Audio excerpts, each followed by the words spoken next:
Hello everyone. तो आज हम स्टार्ट करने जा रहे हैं इलेक्ट्रोस्टैटिक्स का चैप्टर 1, जिसमें हम वन शॉट वीडियो की बात करेंगे जो कि बोर्ड पर्पस से बहुत ज्यादा इंपॉर्टेंट है। इस वीडियो को आप देखो, आपको कुछ ना कुछ प्रॉफिट जरूर हो जाएगा, है ना। तो सबसे पहली कहानी इसमें स्टार्ट करते हैं हम लोग चार्ज से। इलेक्ट्रोस्टैटिक्स में फर्स्ट चैप्टर में सबसे पहली कहानी जो आती है वो आती है चार्ज की। सर ये चार्ज क्या होता है? तो चार्ज जो हमारा होता है वो लास्ट प्रॉपर्टी ऑफ मैटर होता है। लास्ट प्रॉपर्टी मतलब जो मैटर का सबसे अंतिम का जो प्रॉपर्टी होता है ना, सबसे लास्ट का जो प्रॉपर्टी होता है, जिसे हम इंट्रिंसिक प्रॉपर्टी कहते हैं, वो होता है हमारा चार्ज। सर चार्ज होते कितने टाइप्स के हैं? तो चार्ज हमारा दो टाइप्स का होता है बच्चों। एक होता है नेगेटिव और दूसरा होता है पॉजिटिव। नेगेटिव वाले को हम लोग कहते हैं इलेक्ट्रॉन एंड पॉजिटिव वाले को हम लोग कहते हैं प्रोटॉन। सर क्या इस इलेक्ट्रॉन और प्रोटॉन पे कोई चार्ज भी होता है? बिल्कुल होता है बच्चों। तो इलेक्ट्रॉन पे जो चार्ज होता है वो होता है -1.6 इंटू 10⁻⁻19 कूलम। सर ये कूलम क्या है? तो कूलम चार्ज की ऐसा यूनिट है।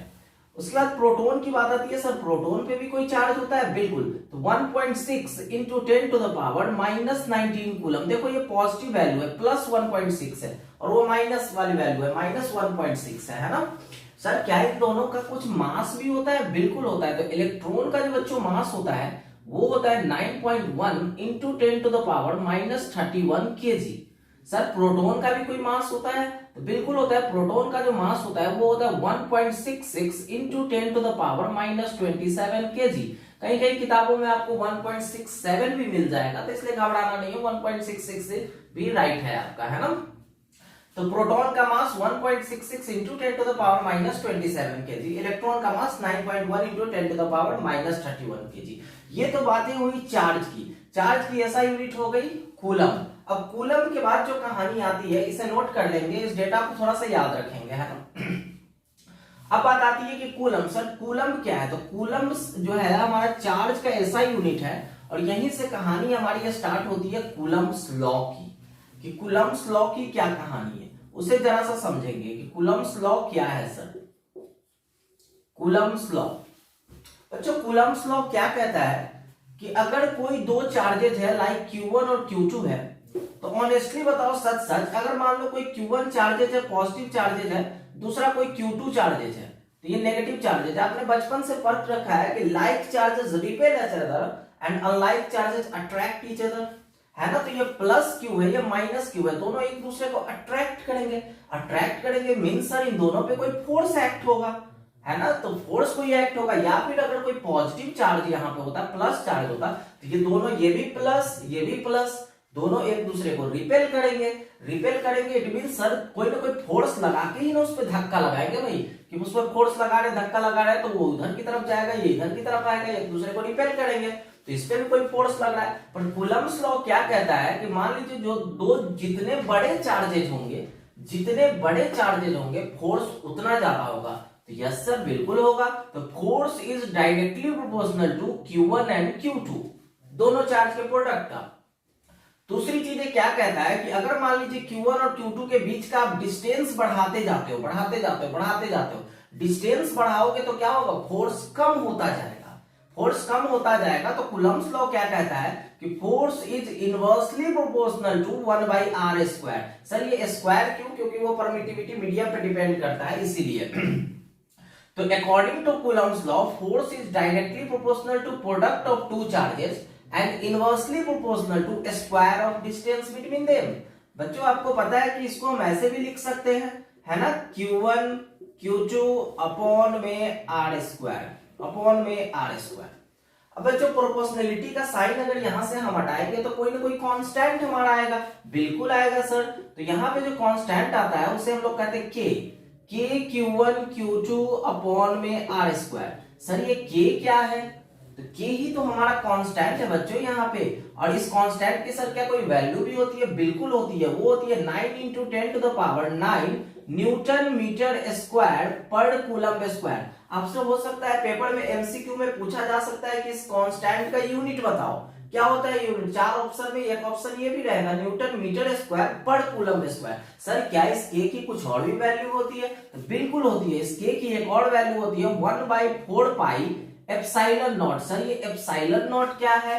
तो ये एप्सिलॉन नॉट बच्चों कुछ और नहीं, इसे हम लोग कहते हैं permittivity, permittivity, permittivity of air और फ्री स्पेस। भाई एनसीईआरटी में लिखा हुआ है फ्री स्पेस और एयर दोनों के लिए है ना एप्सिलॉन नॉट। तो अरे भाई मीडियम है, परमिटिविटी क्या है? मीडियम है, एप्सिलॉन नॉट है ना। सर क्या इस एप्सिलॉन नॉट की कोई वैल्यू भी होती है? बिल्कुल होती है। तो बच्चों इस एप्सिलॉन नॉट की जो वैल्यू होती है वो होती है 8.85 into 10 to the power -12। Sir इसकी यूनिट क्या होती है? तो देखो k 1/4 पाई एप्सिलॉन नॉट नीचे है और k की वैल्यू देखो कि न्यूटन मीटर स्क्वायर पर कूलम स्क्वायर इसकी यूनिट है। तो ऑनेस्टली बताओ एप्सिलॉन नॉट की क्या हो जाएगी? भाई इसका रिवर्स कर दीजिए। तो रिवर्स कर देंगे तो इसकी हो जाएगी कूलम स्क्वायर पर न्यूटन मीटर स्क्वायर, है ना। तो आपसे पूछा जा सकता है कि एप्सिलॉन नॉट की यूनिट क्या होती है? तो कूलम स्क्वायर पर न्यूटन मीटर स्क्वायर, और k की यूनिट क्या होती है? तो न्यूटन मीटर स्क्वायर पर कूलम स्क्वायर। और यही हमारा कूलम्स लॉ है। अगर आप ये फॉर्मूला याद कर लेंगे, ये फॉर्मूला अगर आपको पता है, तो आपसे एनसीईआरटी का क्वेश्चन नंबर 1 और क्वेश्चन नंबर 2 इजीली बन जाएगा। क्वेश्चन नंबर 1 में आप देखोगे एनसीईआरटी में, तो उसका दिया हुआ है 30 सेंटीमीटर डिस्टेंस दिया हुआ है। तो उस 30 सेंटीमीटर को आप पहले मीटर में कन्वर्ट कर लो, और मीटर में कन्वर्ट करें कैसे करेंगे सर? तो 30 इंटू 10 टू द पावर -2 कर दो, है ना, मीटर में कन्वर्ट हो जाएगा। और r की वैल्यू वहां पे पुट कर दीजिए। k की वैल्यू आपको पता है 9 into 10 to the power 9। Q1 paper question में दे रखा है, Q2 की वैल्यू क्वेश्चन में दे रखा है, वहां से f निकालना है, दोनों को कैलकुलेट कर दीजिए, आपका आंसर आ जाएगा। और सेकंड वाले क्वेश्चन में क्या दे रखा है बच्चों? कि सेकंड वाले क्वेश्चन में f दे रखा है, Q1 दे रखा है, Q2 दे रखा है, k की वैल्यू आपको पता है, r पूछा गया है। तो ऑनेस्टली बताओ ना r स्क्वायर की क्या फॉर्मूला हो जाएगा? r स्क्वायर के लिए फॉर्मूला हो जाएगा कि भाई f को नीचे ले आओ, तो नीचे ले आओगे तो k Q1 Q2 अपॉन में f, है ना। यहां से आप वैल्यू निकाल लीजिए, ये स्क्वायर है उसको उधर ले जाएंगे तो रूट में आ जाएगा, जो आएगा सो आंसर, है ना। Got it everyone? ओके, तो ये बातें थी हमारी कूलम्स लॉ की। और यहां से ये कूलम्स लॉ का फॉर्मूला है, इसको चाहे तो आप नोट कर सकते हैं, नोट कर लीजिए, आपके लिए अच्छा होगा, है ना। चलिए, कूलम्स लॉ के बाद जो बात आती है चार्ज की कहानी में, वो क्या कहानी होती है? तो चार्ज जो हमारा होता है, देखो दुनिया में जो भी चीजें हैं, हर चीजें एक फील्ड जनरेट कर रही है, फील्ड क्रिएट कर रही है अपने आसपास। हम आप हर कुछ एक फील्ड क्रिएट कर रही है।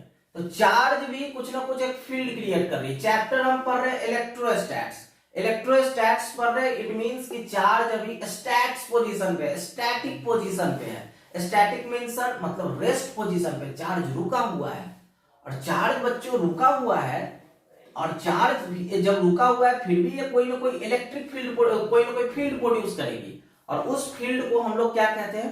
इलेक्ट्रिक फील्ड कहते हैं। अगर आपसे कोई पूछे कि इस पॉइंट चार्ज की वजह से, ध्यान से सुनना, इस पॉइंट चार्ज की वजह से किसी पार्टिकुलर पॉइंट पर कितनी इलेक्ट्रिक फील्ड होती है, तो उसकी वैल्यू आप याद रखोगे, फॉर्मूला याद रखोगे KQ अपॉन R स्क्वायर। मैंने क्या कहा कि इस पॉइंट चार्ज की वजह से किसी पार्टिकुलर पॉइंट पर कितनी इलेक्ट्रिक फील्ड होती है, तो वो होता है KQ अपॉन R स्क्वायर। अगर कोई आपसे पूछे कि इस पॉइंट चार्ज की वजह से, अब देखो ऑनेस्टली मैं बताऊं तो ये रेस्ट पोजीशन पे है, तो रेस्ट पोजीशन पे जब चार्ज होता है तो वो हमारा ऑलवेज इलेक्ट्रिक फील्ड ही प्रोड्यूस करता है ना। तो इस पॉइंट चार्ज की वजह से कितनी इलेक्ट्रिक फील्ड होगी, तो वो होगी KQ upon R square.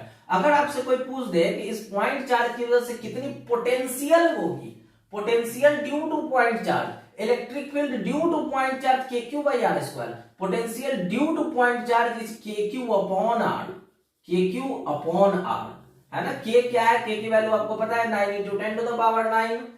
Q charge तो गिवन रहेगा, R स्क्वायर गिवन रहेगा, यहाँ पे Q चार्ज गिवन रहेगा, R गिवन रहेगा, K की वैल्यू पुट कीजिए, पोटेंशियल निकाल सकते हैं, इलेक्ट्रिक फील्ड निकाल सकते हैं यहाँ से। Got it my point? Okay, मिटा दो इसे, है ना। तो ये कहानी हमारी इलेक्ट्रिक फील्ड की है। एक बात और इसमें थोड़ा सा याद रखेंगे, इस वन शॉट वीडियो में ये बातें याद रखेंगे, अगर पॉजिटिव चार्ज है तो इस पॉजिटिव चार्ज की वजह से इलेक्ट्रिक फील्ड का जो डायरेक्शन होता है वो हमेशा रेडियली आउटवर्ड होता है। Always remember that, positive charge की वजह से जो इलेक्ट्रिक फील्ड का डायरेक्शन है वो रेडियली आउटवर्ड होता है, और नेगेटिव चार्ज की वजह से जो इलेक्ट्रिक फील्ड का डायरेक्शन होता है वो होता है रेडियली इनवर्ड। इन चीजों को याद रखेंगे, ये चीजें हैं। तो पॉजिटिव चार्ज की वजह से इलेक्ट्रिक फील्ड का डायरेक्शन आउटवर्ड, नेगेटिव चार्ज की वजह से इलेक्ट्रिक फील्ड का डायरेक्शन इनवर्ड, है ना। अब अब एक बात आती है बच्चों, जरा सा ध्यान से समझना इस बात को मैं क्या कह रहा हूं, थोड़ा सा ध्यान से सुनना। कि मान लीजिए कि कोई चार्ज रखा हुआ है, Q1 है, Q2 है, ये चार्जेस, दो चार्जेस दे दिए। आपसे पूछ दे कि इसके बीच में क्या फोर्स होगा, तो आप कहोगे वेरी सिंपल, कूलम्ब्स लॉ लगाएंगे, K Q1 Q2 अपॉन में R स्क्वायर लगा देंगे, यहां से जो फोर्स की वैल्यू आएगी वही हमारा आंसर हो जाएगा, है ना। लेकिन दो चार्जेस है तब Coulomb's law is only valid for two charges, सिर्फ और सिर्फ दो चार्जेस के लिए वो वैलिड है। लेकिन बच्चों यहाँ पे अगर Q1 Q2 साथ में Q3 आ जाए, एक और Q4 आ जाए, और भी सोन चार्जेस आ जाए, तब आप कैसे निकालोगे? कुछ नहीं करना है, किसी एक चार्ज को आपको पकड़ना है, Q1 को आपको पकड़ो, Q1 से पहले Q2 के बीच का फोर्स निकाल सकते हो कूलम्ब्स लॉ के अकॉर्डिंग। आप कहोगे यस सर बिल्कुल निकाल सकते हैं, मान लेते हैं इसकी वजह से हमारा फोर्स आया F1, ठीक है। Q1 से Q2 के बीच का फोर्स निकल गया, कुछ ना कुछ डिस्टेंस होगा, R1 R2 जो भी हो, समथिंग कुछ डिस्टेंस होगा। Q1 से Q3 के बीच का फोर्स आप निकाल सकते हो, बिल्कुल निकाल सकते हैं सर, इसे हम लोग कह देंगे F2। क्या आप Q1 से Q4 के बीच का फोर्स निकाल सकते हो? बिल्कुल निकाल सकते हैं सर, कूलम्ब्स लॉ के अकॉर्डिंग, इसे हम लोग कह देते F3, है ना, कह दिए इसे। अब इन जितने भी फोर्स है, इन फोर्स को आपस में आप क्या करो कि ऐड कर दो, ऐड कर दो।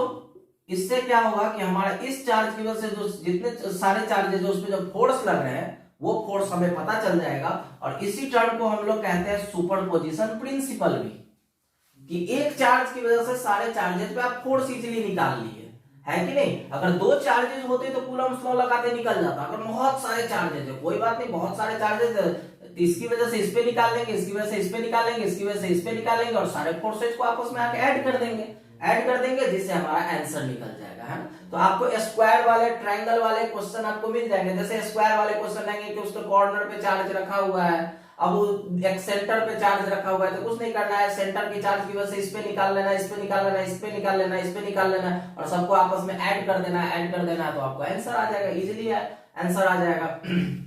Got it my point. तो ये कहानी थी हमारी सुपरपोजिशन प्रिंसिपल की, और इसी को हम लोग सुपरपोजिशन प्रिंसिपल भी कहते हैं, इसलिए घबराने की जरूरत नहीं है, बिल्कुल ध्यान से देखते जाइए इस वीडियो को, सारी बातें समझ में आ जाएगी कि कहानी चल के आ रही है, ठीक है बच्चों।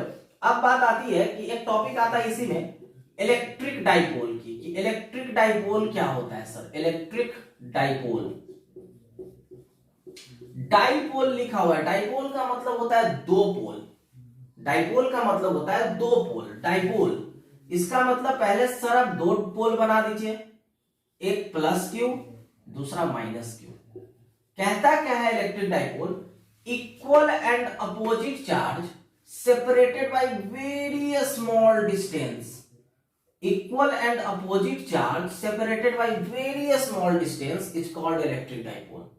यहां पे प्लस क्यू है, यहां पे माइनस क्यू है, क्या ये दोनों चार्जेस आपस में इक्वल है? तो आप कहोगे हाँ सर बिल्कुल इक्वल है। अगर मैं पूछूं क्या अब ये आपस में इक्वल है, नहीं सर बिल्कुल इक्वल नहीं है, क्योंकि ये प्लस 2q है, ये माइनस 2q है, तो यहां पे भी सर प्लस q होना चाहिए। तो equal and opposite charges separated by very small distance is called electric dipole. Electric dipole के का डायरेक्शन जो होता है बच्चों वो हमेशा नेगेटिव टू पॉजिटिव होता है, और इसका डाइपोल मूवमेंट को हम लोग जो सिंबलाइज करते हैं वो करते हैं p वेक्टर से, और इसका जो फॉर्मूला होता है बच्चों वो होता है q इंटू 2l। इन चीजों को आप याद रखेंगे, q इंटू 2l।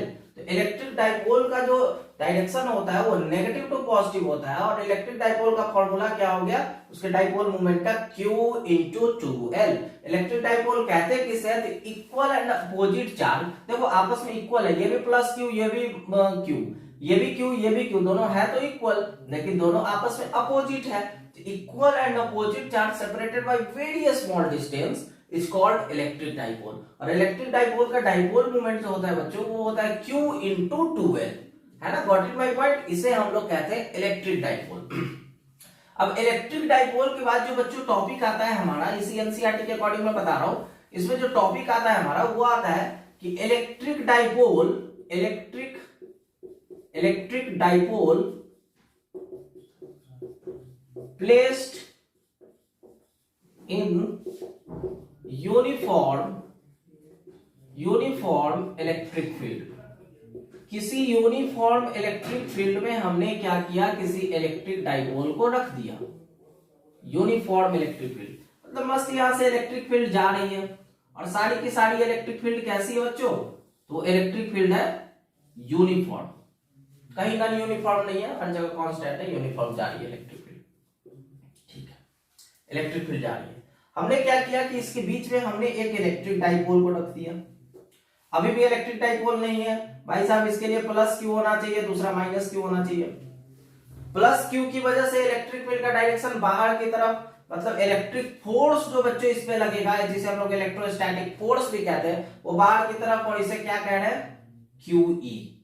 तो याद रखेंगे यहां से फॉर्मूला आ गया कि इलेक्ट्रोस्टैटिक फोर्स के लिए F का फोर्स का फॉर्मूला वो क्या हो गया, QE। QE इलेक्ट्रोस्टैटिक फोर्स का फॉर्मूला QE। नेगेटिव चार्ज की वजह से इधर की तरफ एक फोर्स लगेगा, जिसे हम लोग कह रहे हैं माइनस QE। हमें दिख रहा है कि सर यहाँ पे एक पॉजिटिव QE फोर्स लग रहा है या माइनस QE फोर्स लग रहा है। इट मींस कि यहाँ पे नेट फोर्स जो होगा सर वो हमारा हो जाएगा जीरो। नेट फोर्स क्या होगा, जीरो, क्योंकि एक प्लस QE एक माइनस QE, तो आपस में आके भाई कट जाएगा, तो कट जाएगा तो क्या हो गया, वैल्यू जीरो हो गई, है ना। अब ये प्लस क्यू है, माइनस क्यू है। अब जरा सोचो कि ये प्लस क्यू है इलेक्ट्रिक डाइपोल, इस पे इधर की तरफ एक फोर्स लग रहा है और इस पे इधर की तरफ फोर्स लग रहा है, तो ये इधर से इसको पकड़ के इधर खींचेगा, ये कहेगा हम इधर आएंगे और ये कहेगा हम इधर जाएंगे, तो क्या ये थोड़ी देर बाद क्या ये अपने हॉरिजॉन्टल पोजीशन पे आ जाएगी। देखो ना भाई, यहां से इस पे एक फोर्स इधर लग रही है, इस पे एक फोर्स उधर लग रही है, तो ये थोड़ी देर बाद तो हॉरिजॉन्टल पोजीशन पे आ जाएगी ना। मतलब ये इलेक्ट्रिक डाइपोल कुछ देर बाद कुछ ऐसा पोजीशन पकड़ लेगा अपना, है ना। ये प्लस क्यू वाला इधर चला जाएगा, प्लस क्यू, और अब ये माइनस क्यू। अब भाई साहब यहाँ पे जो है फोर्स लगना बंद हो जाएगी, ये इक्विलिब्रियम के पोजीशन में आ गया, नेट फोर्स यहाँ पे हो गया जीरो। नेट फोर्स क्या हो गया, जीरो। तो सर यहाँ पे कुछ ना कुछ तो रोटेशन हुआ है ना, रोटेट किया, तो इसी रोटेशन को तो शायद हम लोग कहते हैं टॉर्क बच्चों, इसी को तो टॉर्क कहते हैं। इट मींस कि electric dipole placed in uniform electric field क्या एक्सपीरियंस करता है, टॉर्क एक्सपीरियंस करता है, और इस टॉर्क को हम लोग टाउ भी पढ़ते हैं, टॉर्क, है ना। और ये टॉर्क होता कितना है बच्चों, तो ये टॉर्क होता है P cross E, cross product लगता है दोनों के, P डाइपोल का dipole moment, E electric field, और क्रॉस प्रोडक्ट है तो बच्चों क्रॉस प्रोडक्ट में क्या लगता है, कॉस थीटा या साइन थीटा, तो आप कहोगे सर साइन थीटा, तो P cross E it means कि PE साइन थीटा। यहां पे टॉर्क का एक फॉर्मूला आ गया जब इलेक्ट्रिक डाइपोल को आप यूनिफॉर्म इलेक्ट्रिक फील्ड में प्लेस करते हो, तो कितना होता है टॉर्क, तो PE साइन थीटा। अब बात आती है, ये तो बातें हो गई फॉर्मूला की। अब सर क्या टॉर्क मैक्सिमम कितना हो सकता है, तो सोचो ना, जब थीटा की वैल्यू मैक्सिमम कब होगी, थीटा की वैल्यू कितना लोगे जो मैक्सिमम होगी, तो टॉर्क मैक्सिमम यानी सर साइन 90 डिग्री पे पॉजिटिव 1 वैल्यू आएगी। इट मींस कि टॉर्क मैक्सिमम तब होगा जब थीटा इक्वल टू 90 डिग्री हो हमारा, है कि नहीं। और टॉर्क मिनिमम कब होगा भाई, टॉर्क मिनिमम कब होगा, जब टॉर्क मिनिमम तब होगा जब 180 डिग्री वाली कहानी आएगी, एंटी पैरेलल हो जाएगी, है कि नहीं, एंटी पैरेलल हो जाएगी, तब वो पूरी कहानी माइनस में बदल जाएगी, तो वहां पे -1 वैल्यू आ जाएगी, तब उस केस में टॉर्क मिनिमम हो जाएगा। टॉर्क मैक्सिमम कब होगा, तो थीटा की वैल्यू आपकी 90 डिग्री होगा। गॉट इट माय पॉइंट, हो गया। यस, तो इसको याद रखेंगे, टॉर्क क्या है, PE साइन थीटा, यहां से टॉर्क लगा टाउ जिसे हम लोग कह रहे हैं, और उसे कह रहे हैं P cross E। Net force क्या होता है, जीरो, इस वाले फॉर्मूला को याद रखेंगे। इलेक्ट्रोस्टैटिक फोर्स कितना लगता है, तो QE, है ना, QE इसे कहते हैं। हो गया, मिटा दो, प्लस माइनस QE, ऑब्वियस सी बात है, पॉजिटिव चार्ज है तो इसकी वजह से इधर, माइनस Q है तो इसकी वजह से इधर, ये चीजें हो गई। चलिए इसको मिटा देता हूं। Electric dipole placed in uniform electric field, इसकी कहानी हो गई। अब कहता क्या है टॉपिक आपका, इसमें टॉपिक क्या कहता है कि electric field due to electric dipole on the axis of electric dipole, मतलब axis of electric dipole, dipole के एक्सिस पे, डाइपोल के एक्सिस पे कितनी इलेक्ट्रिक फील्ड होती है। सर एक्सिस का क्या कहानी होता है, तो एक्सिस में की कहानी क्या होती है बच्चों, मैं अभी समझा देता हूं आपको एक्सिस वाली कहानी। मान लीजिए ये प्लस क्यू है, ये माइनस क्यू है, और इसी के एक्सिस, भाई साहब एक एक्स एक्सिस होता है, एक वाई एक्सिस होता है ना, एक्स एक्सिस वाई एक्सिस, तो इसी एक्स एक्सिस पे, मतलब इस एक्सिस पे पूछ रहा है कि कितनी कितनी कितनी इलेक्ट्रिक फील्ड होगी, इस पॉइंट को, और इस पॉइंट को मान लीजिए कोई भी पॉइंट देते लाइक पी।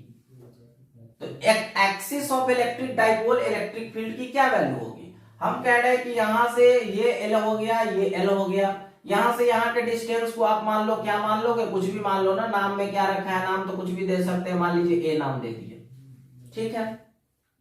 तो एक बात बताओ, इस पॉजिटिव चार्ज की वजह से भी इस पॉइंट पी पे कुछ ना कुछ इलेक्ट्रिक फील्ड लग रहा होगा। हाँ भाई, पॉजिटिव चार्ज की वजह से इलेक्ट्रिक फील्ड कुछ ना कुछ तो लग ही रहा होगा ना वहां पे पॉइंट पी पे, कुछ ना कुछ तो इसकी वजह से फील्ड बन रही होगी ना, और नेगेटिव चार्ज की वजह से भी बन रही होगी। इसको हम मान लेते हैं नंबर 1, इसको मान लेते हैं नंबर 2। नंबर 1 की वजह से देखो इलेक्ट्रिक फील्ड का वैसे फॉर्मूला क्या होता है पॉइंट चार्ज की वजह से, तो वो होता है KQ/R² सर, है ना। तो पॉजिटिव चार्ज की वजह से देखो, इसकी वजह से इलेक्ट्रिक फील्ड 1 की वजह से, तो 1 की वजह से आप देखोगे तो ये KQ/R², R को क्या लोगे, ये L, यहां से यहां तक का डिस्टेंस देखना है, ये L और ये पूरा का पूरा A, अरे हो गया ना, ये L यहां तक सेंटर तक, ये L और ये पूरा का पूरा यहां से यहां तक A, तो L प्लस A का स्क्वायर नहीं हो जाएगा? अरे बताओ भाई, होगा ना, ये L प्लस A का स्क्वायर नहीं हो जाएगा यहाँ पे कहानी? नहीं समझे बात? और यहाँ पे यहाँ वाली कहानी क्या हो जाएगी इसकी, देखो इसकी वजह से, सेकेंड वाले की वजह से, तो इसकी वजह से आप माइनस KQ, सर ये इस A में से L को माइनस कर देंगे तो क्या इस ये वाली डिस्टेंस में नहीं मिल जाएगी? बिल्कुल मिल जाएगी। तो यहां से जो हमारा नेट इलेक्ट्रिक फील्ड की जो एक्सिस पे जो वैल्यू आती है नेट इलेक्ट्रिक फील्ड की, वो आती है बच्चों 2kp/A, है ना। तो A डिस्टेंस, तो AQ, जरूरी नहीं है कि A ही हो, नाम में क्या रखा है, नाम आप कुछ भी दे सकते हो, है ना। तो 2kp/AQ, तो P क्या है, इलेक्ट्रिक डाइपोल है, K की वैल्यू आपको पता है 2, यहाँ पे जो है नंबर है कांस्टेंट हमारा न्यूमेरिकल वैल्यू, और ये A कहां से, A क्या है, तो सेंटर से लेकर जिस पॉइंट तक आप डिस्टेंस निकाल रहे हो वहां तक का एक्सिस पर, तो ये AQ, got it my point. और ये नेट इलेक्ट्रिक फील्ड की वैल्यू होती है due to axis of dipole, ये E एक्सिस का फॉर्मूला होता है, इसे आप नोट डाउन कर लेंगे, है ना। उसके बाद बात आती है एक्सिस ऑफ डाइपोल। दूसरी कहानी इसी में आती है कि इक्विटोरियल पोजीशन पे, इक्विटोरियल पोजीशन हम लोग कहते हैं परपेंडिकुलर को, है ना। इक्विटोरियल पोजीशन पे, इक्विटोरियल पे कितना होता है सर इलेक्ट्रिक फील्ड की वैल्यू डाइपोल की वजह से? तो इक्विटोरियल पे बच्चों आओ देखते हैं, इक्विटोरियल पे मतलब यहाँ पे इस इक्विटोरियल पोजीशन पे पूछ रहा है 90 डिग्री पे, इस किसी पार्टिकुलर पॉइंट यहाँ पे पूछ रहा है कि यहाँ पे कितनी होगी, यहाँ पे कितनी होगी, कोई बात नहीं, देख लेते हैं। ये पॉजिटिव चार्ज, ये नेगेटिव चार्ज, ये डिस्टेंस L, ये डिस्टेंस L, यहां से यहां तक को कंस्ट्रक्ट कर लीजिए। इस डिस्टेंस को हम मान लेते हैं कोई A डिस्टेंस है, यहां से यहां तक, सेंटर से यहां तक, ये कोई P पर, इस पॉइंट P पर यहां से यहां तक डिस्टेंस ये हो गया। इस माइनस Q की वजह से भी थोड़ा सा कंस्ट्रक्ट कर लीजिए। ऑनेस्टली बताओ, क्या ये राइट एंगल ट्रायंगल बन रहा है? ये L है, ये L है, तो क्या ये अंडर रूट क्या हो जाएगा, हाइपोटेनस है, तो हाइपोटेनस क्या होता है, परपेंडिकुलर का स्क्वायर प्लस बेस का स्क्वायर, परपेंडिकुलर का स्क्वायर प्लस बेस का स्क्वायर, तो परपेंडिकुलर क्या है, तो A स्क्वायर प्लस L का स्क्वायर, बोलो हो जाएगा, बिल्कुल हो जाएगा। यहां भी कहानी अगर आप देखते हो तो यहां भी कहानी A square plus L square same होगा। अच्छा बच्चों देखो, माइनस Q चार्ज है, तो माइनस Q चार्ज की वजह से तो फोर्स नीचे की तरफ जनरेट होगी, बोलो हाँ या ना, मतलब इधर की तरफ जनरेट होगी, इधर की तरफ नीचे की तरफ आएगी। और प्लस Q चार्ज की वजह से कैसा होगा, बोलो ना, प्लस Q चार्ज की वजह से कुछ ऐसा होगा क्या? बिल्कुल होगा, मतलब ये इधर की तरफ और ये इधर की तरफ, मतलब इसका जब भी, और आपको पता है ये दोनों वेक्टर दिख रहा है, अब वेक्टर का रिजल्टेंट कहां से निकलता है, एकदम बीच से निकलता है। मतलब नेट इलेक्ट्रिक फील्ड जो आने वाली हो वो यहां आने वाली है, नेट इलेक्ट्रिक फील्ड आपको कहां मिलने वाली है, यहां आने वाली है। तो इसकी बात नहीं है, आप इसे सिर्फ याद रखो। और इलेक्ट्रिक फील्ड का जो यहाँ पे जो बच्चों डायरेक्शन जो आपका हो गया, इलेक्ट्रिक फील्ड का क्या, इलेक्ट्रिक फील्ड का डायरेक्शन कह रहा हूँ, इलेक्ट्रिक फील्ड जो हो गया हमारा किसी परपेंडिकुलर की वजह से, इक्वेटोरियल लाइन की वजह से जो इलेक्ट्रिक फील्ड क्या होता है इक्वेटोरियल लाइन पे, तो इक्वेटोरियल लाइन पे जो बच्चों हो गया वो हो गया KP/AQ, KP/AQ। और एक्सिस की वजह से कितना आया था, एक्सिस की वजह से आया था 2kp/AQ, है ना, 2kp/AQ। इलेक्ट्रिक फील्ड एक्सिस की वजह से 2kp/AQ और परपेंडिकुलर की वजह से kp/AQ, है ना। तो ये चीजें हो गई। और एक चीज बताओ मुझे कि इलेक्ट्रिक डाइपोल का डायरेक्शन तो नेगेटिव टू पॉजिटिव होता है, बट नेट इलेक्ट्रिक फील्ड जो आपको मिल रही है परपेंडिकुलर टू, वो कैसी मिल रही है, तो अपोजिट डायरेक्शन, मतलब इन दोनों का डायरेक्शन कैसा है बच्चों, तो अपोजिट है, अपोजिट डायरेक्शन आपको मिल रहा है दोनों का दोनों। और साफ साफ आपको दिख रहा होगा कि E axis 2 times of E perpendicular, है कि नहीं, E axis is 2 times of E perpendicular. इन चीजों को भी याद रखेंगे कि ई परपेंडिकुलर से कितना ज्यादा बड़ा ई एक्सिस होता है, तो 2 टाइम्स होता है ना। तो दिख रहा होगा 2 kp बाई ए क्यू और ये kp बाई ए क्यू। इन चीजों को थोड़ा सा याद रखेंगे। हो गया, गॉट इट माय पॉइंट।